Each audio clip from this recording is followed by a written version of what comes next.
The truth of the share market channel में आपका स्वागत है। मैं भवनीश अग्रवाल। नमस्कार दोस्तों। बाजार तो तेजी की ओर जाए, लेकिन जाएंगे कौन से शेयर? वो शेयर जाएंगे जिनके फंडामेंटल स्ट्रांग है, जिनके परिणाम अच्छे आएंगे। मैं बहुत पहले से बताता आया हूं, उन शेयरों को बता रहा हूं, बताता आया हूं, बताता रहूंगा। कोई माने ना माने, लेकिन जादू की छड़ी किसी के पास भी नहीं। कोई आदमी कहता है साहब फला आदमी के पास जादू की छड़ी है, तो अजमा के देख लो क्या परिणाम आते हैं। पैसा इन्वेस्टमेंट से मिलेगा, या फिर सट्टा खेलो। सट्टे में बर्बाद भी हो सकते हो और आबाद भी हो सकते हो। सट्टा खेलना, जिन्होंने एफ में काम किया है वो ज्यादातर बर्बाद हुए। सेबी की रिपोर्ट है 95% पीपल्स लूज देयर मनी। लेकिन जो कुछ सक्सेस भी हैं, दो चार आदमी, उन्होंने 30-30 लाख, 40-40, 50-50 लाख रुपया तो अपने ट्रेनिंग और एजुकेशन पे खर्च किया एफ का काम सीखने के लिए, और उसके बावजूद भी खोया है। और अभी भी मैं आपसे बता रहा हूं कि जिस दिन ये जो मंडे की बात है, मंडे को 2.5-4 पॉइंट सेंसेक्स चढ़ा था मतलब, और वो सेंसेक्स टूटा नहीं। बस एक दिन वो ट्यूसडे को 1800 पॉइंट टूटा, फिर टूटक का कोई काम नहीं है। जो फंस गए वो फंस गए, चाहे वो कितना ही ट्रेंड था, कितना ही बुद्धिमान था, उसको पैसे देने पड़ेंगे। और आज सेटलमेंट है, आज सेटलमेंट में पैसे देने पड़ेंगे, सौदे काटने पड़ेंगे, एक बार तो लगेगा पैसा। अब कल क्या होगा? कल भी नरमी की आशा मत करो। बाजार कमजोर नहीं है। कमजोर क्या होते हैं शेयर बाजार में? कमजोर ताकत क्या होती है? दो चीजें चाहिए। Fundamentals of the corporate sector, growth, profit growth in the corporate sector, और another thing availability of liquidity. तो जो 2 क्वार्टर के अंदर जो परिणाम खराब आए थे, क्वार्टर फर्स्ट और क्वार्टर सेकंड, उसमें बाजारों में लिक्विडिटी का आरबीआई ने, गवर्नमेंट ने टाइटनिंग कर दी थी पैसे की। तो एक तो लिक्विडिटी ड्राई अप हो गई थी बाजार की। दूसरी बात, कॉर्पोरेट सेक्टर के परिणाम खराब आए। परिणाम इसलिए खराब आए because the liquidity was dried up during those 2 quarters. तो ऐसी सूरत पर देखें, गवर्नमेंट को चेत हुआ, जल्दी चेत गई है गवर्नमेंट। सजग सरकार है, पॉलिसी पैरालिसिस नहीं है इसमें। इंतजाम कर दिए, धीरे धीरे सुधार आ रहा है। 3rd क्वार्टर के परिणाम ठीक आए, 3rd के मुकाबले 4th क्वार्टर के और भी बेटर आए। तो अंडर दीज सर्कमस्टेंसेस दोस्तों, मैं एक ही बात कहूंगा कि इस शेयर बाजार में अगर मोटा पैसा कमाना है ना, तो बजाय किसी की दास्ता को छोड़ बाजार को समझना, बाजार के फंडामेंटल्स को समझना, कॉर्पोरेट सेक्टर की परफॉर्मेंस को समझना, सिलेक्शन का क्राइटेरिया और मोड ऑफ सिलेक्शन क्या हो शेयर का, उन चीजों पर ज्यादा कंसंट्रेट करना है। मैं आज आपको सबसे बड़ी एग्जाम्पल दूंगा, जो प्रत्यक्ष एग्जाम्पल है। उस एग्जाम्पल को देख करके आप चौंक जाएंगे।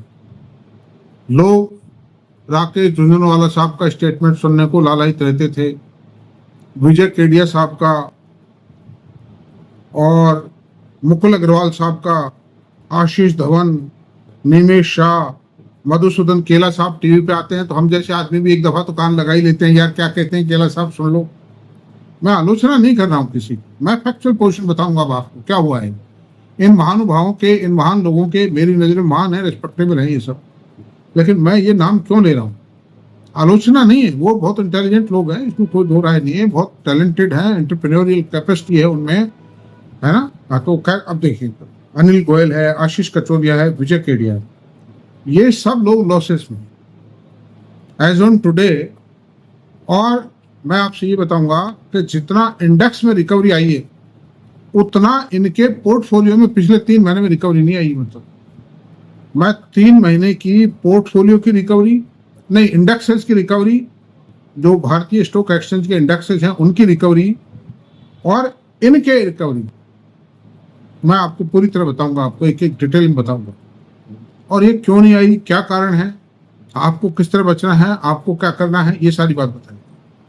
चलिए, 31/12/24 और 31/3/25 3 महीने का हम एनालिसिस कर रहे हैं। 3 महीने का है एनालिसिस, क्योंकि ये फिगर आ नहीं पाते हैं ना वरना।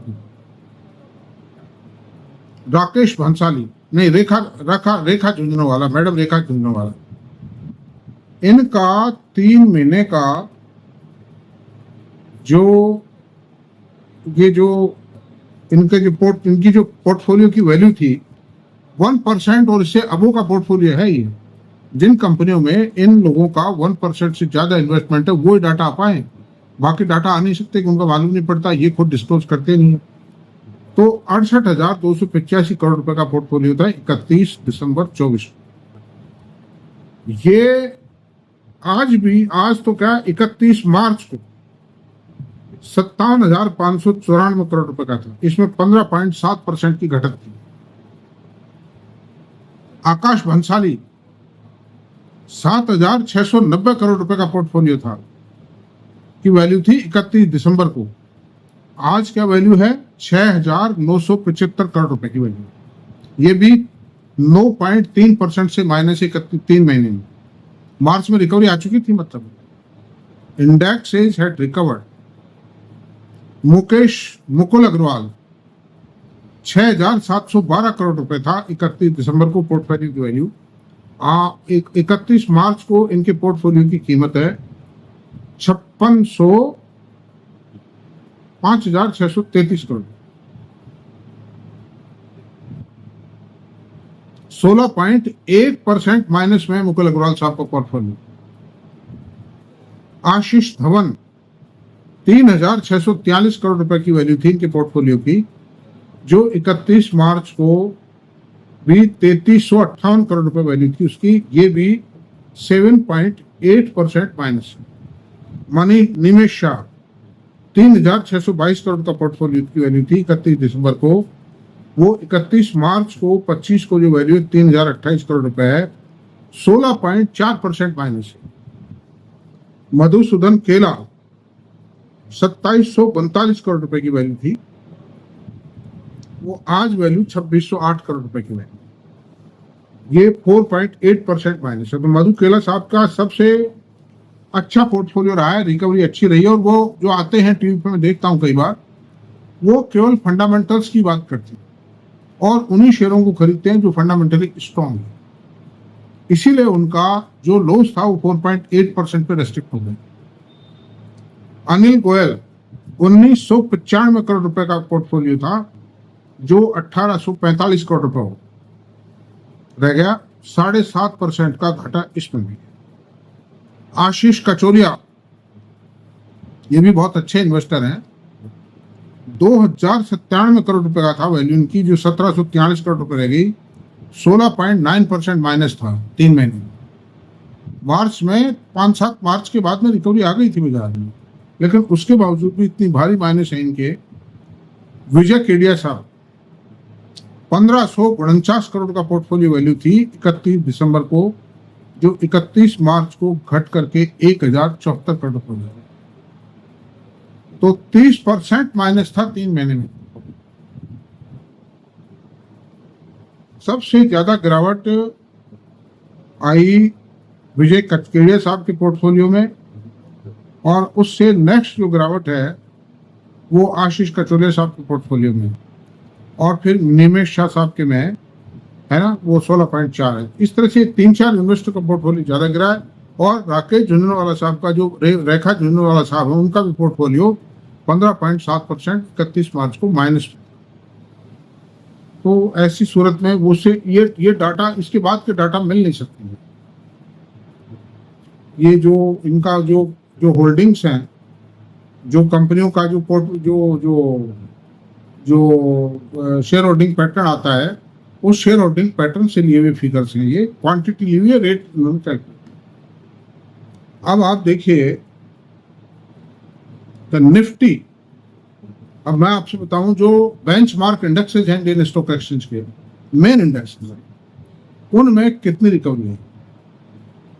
31 दिसंबर को 23,644 करोड़ रुपए था निफ्टी का लेवल, जो आज आज की तारीख में करेंगे। आज है 24,698 करोड़, यानी कि 4.33% प्लस में आ गया है। और निफ्टी बैंक 51,060 था, जो 54,767 पे आ गया। इसमें 7.24% की रिकवरी आ गई। और मिड कैप 57,199 का लेवल था। मिड कैप 100 जो आज 56,282 करोड़ का लेवल है। 282 करोड़ नहीं, 282 है सिर्फ। ये 1.62% माइनस है। 31 दिसंबर के लेवल से आज भी माइनस है। और निफ्टी नेक्स्ट 50 31 दिसंबर को लेवल था 68,247 और 31 मार्च को नहीं, आज की तारीख में जो लेवल है वो 65,881 का है निफ्टी नेक्स्ट 50 का, जो 3.59% अभी भी माइनस में। रिकवरी काफी आई है लेकिन 3.59 minus. Nifty small cap 18,769 crore का है और ये आज था 31 दिसंबर को था ये 18,769, आज है 17,232 करोड़। ये 8.91% माइनस है small cap index 100, small cap 100 Nifty. तो मैं एक ही बात कहूंगा कि जो बेंचमार्क इंडेक्सेस हैं उनमें रिकवरी बेटर आई है rather than recovery took place in the portfolio of those mega investors. तो जो लोग ये कहते हैं साहब फला वो खरीद रहा है वो खरीद लो, ये बात यहाँ असार्थक साबित हो जाती है, इसके निरर्थक साबित हो जाती है। मैं खुद जो है, मुझे कोई कहता है साहब मैं ठीक है भाई, खरीदा होगा, वो उनकी अच्छी पहुंच है, उनकी अपनी समझ है, हमको अपनी समझ से काम करना है। तो आपको मैं बार बार जो ये कहता हूं मेरे वीडियोस में कि please learn something, learn the studies. तो एक आदमी तो ये लिख दिया मेरे को कि अगर हम ही सब कुछ सीख जाएंगे तो आपकी क्या आवश्यकता है, मैं कौन सी फीस ले रहा हूं तुमसे, और मैं 24 घंटे हर डिसीजन में साथ रहूंगा क्या आपके? हैं? Why don't you want, why you do not want to create confidence in yourself? Why don't you want to learn something about the share market जिसमें आपने करड़ी कमाई का पैसा लगा रखा है, उसके बारे में सीखना क्यों नहीं चाहते हो भाई? कुछ सीखो, समझो, ये दुनिया है। मुझसे भी तो गलती हो सकती है, एक के बजाय 2 विचार ज्यादा बढ़िया होते हैं, 1 और 1 11 होते हैं। तो सीखिए, समझिए, रादर देन किसी के नकल करने के बजाय या मतलब उसकी मतलब प्रशंसा करना, गीत गाना खामखाक साहब। ये अब केडिया साहब का 30% नीचे, बताइए आपको, जबकि वीडियो साहब का गाना सुनाते हैं टीवी वाले बुला के, क्योंकि उनको चैनल चलाना है, उनको चैनल चलाना है, इसलिए केडिया साहब का नाम है, केडिया साहब को ला दो ताकि ज्यादा टीआरपी ज्यादा आएगा उनका, है नहीं। पहले एक दारू वाला साहब थे बंबई के अंदर जिनकी डेथ हो गई 87, 88, 90 साल की एज में, वो एस्ट्रोलॉजर थे, उनको भी टीवी पे लाते थे टीवी वाले, और वो बड़े विचित्र से कपड़े पहनते थे। कोई माने ज्योतिषी थे जिनके पास कोई जमाने में, कहते हैं, सुना है हमने, तो पता नहीं सही है गलत है, मोदी जी भी गए थे एक आध बार, और भी बड़े बड़े आदमी जाते थे, पता नहीं क्या खास बात थी उनमें, मुझे नहीं पता, मैं कुछ ज्यादा नहीं जानता, टीवी पे देखा है मैंने उनको। तो टेलीविजन एक बिजनेस चैनल है और इनका ऑब्जेक्टिव भी पैसा कमाना है। फेयर में कमाते हैं, मैं ये नहीं कहता अनफेयर। किसी भी विद्वान आदमी को या किसी अच्छी पर्सनैलिटी को, वेल नोन पर्सनैलिटी को टीवी पे लाना कोई अपराध नहीं है, गलत नहीं है, लाएंगे, ठीक है, आप सुनिए। अब ये आपकी इंटेलिजेंसी है कि आप उसमें से कितना क्या सीख पाते।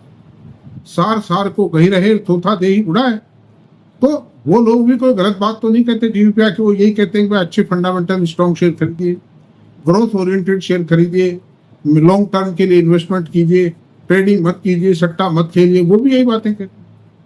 बात तो सब अच्छी वही कहते हैं, लेकिन कोई ऐसी खास बात नहीं है कि जिस तरह लोग उमड़ पड़ते हैं, जिस तरह जो लालायित हैं कि साहब वो खरीद रहे, साहब अरे साहब वो सब, क्या खास बात है? वो भी एक ह्यूमन बीइंग है, वो भी पढ़ लिख करके ही बने।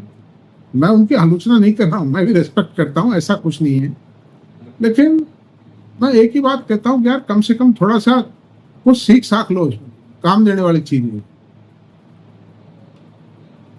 हमारा क्या लालच है बताइए? मैंने किसी से 1 नया पैसा नहीं लेता हूँ, मेरे वीडियोस को इतनी अच्छी अच्छी बातें मैं कहता हूँ, मेहनत करके इतने कंपैरिजन चार्ट बनाता हूँ, इतना डाटा कंपाइलेशन करता हूँ, इतने फैक्ट्स कम, 2-3 हजार 4 हजार आदमी एक वीडियो को देखते। और अभी यही वीडियो अगर कोई नामी ऐसा ब्रांडेड आदमी बना देवे तो 50,000 आदमी देख जाए।